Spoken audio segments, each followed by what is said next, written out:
Three, two, one. Hello guys, kumusta ulit kayo? At narito at nagbabalik pa rin ang EJ Vlog.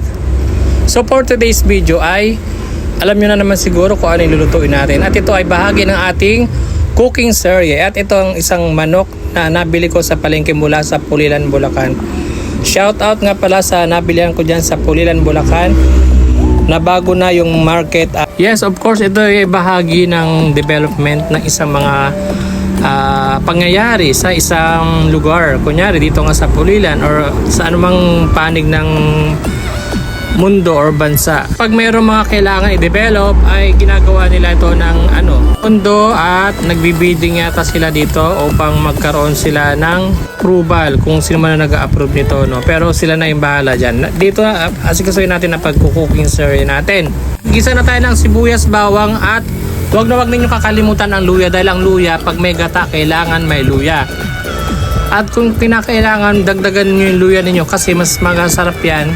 Para yun lang sa talaga ng manok at yung alansa din ng ng gata ay mag-enhance siya, kumbaga mangibabaw yung niya, yung flavorful. Basta yun na yun. Minsan din talaga mahirap mag voice over kasi hanapin mo pa yung mga salita at saka mag-iisip ka pa kung ano yung susunod mo na sasabihin Pero dito maganda kasi mo lang yung bottoms mo dito sa kamay, stop mo, pagkabitawan mo lang makakapag ka na, makaka-voice over ka na.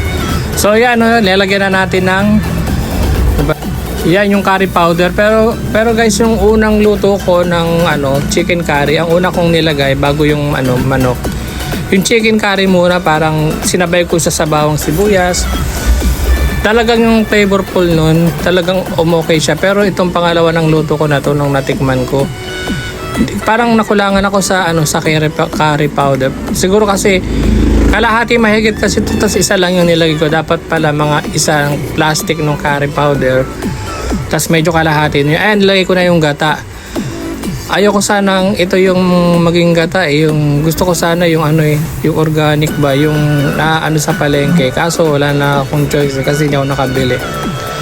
So guys, pwede nyo naman kayo magpakudkod dyan sa palengke, tapos ninyo, ipapiga. Kung merap kayo, ipa-freezer ninyo, pwedeng gamitin yun hanggang 3 days yan. Para kung gusto nyo talaga yung gata na hindi kayo bibili sa tindahan.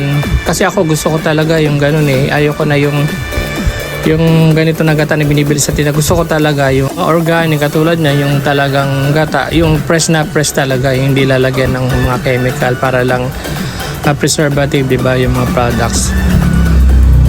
Minsan kinakailangan din natin gumamit ng mga ganito, diba, dahil sa mga pagbabago, sumasabay sa mga pagbabago ng panahon, di po ba?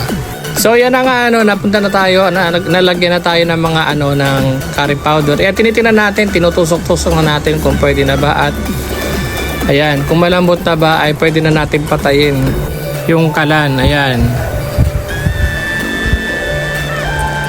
Ayan yung mga gulay, yung patatas, siguro din natin na matikot na. Pero yung iba, actually half cook lang yung mga gulay nila.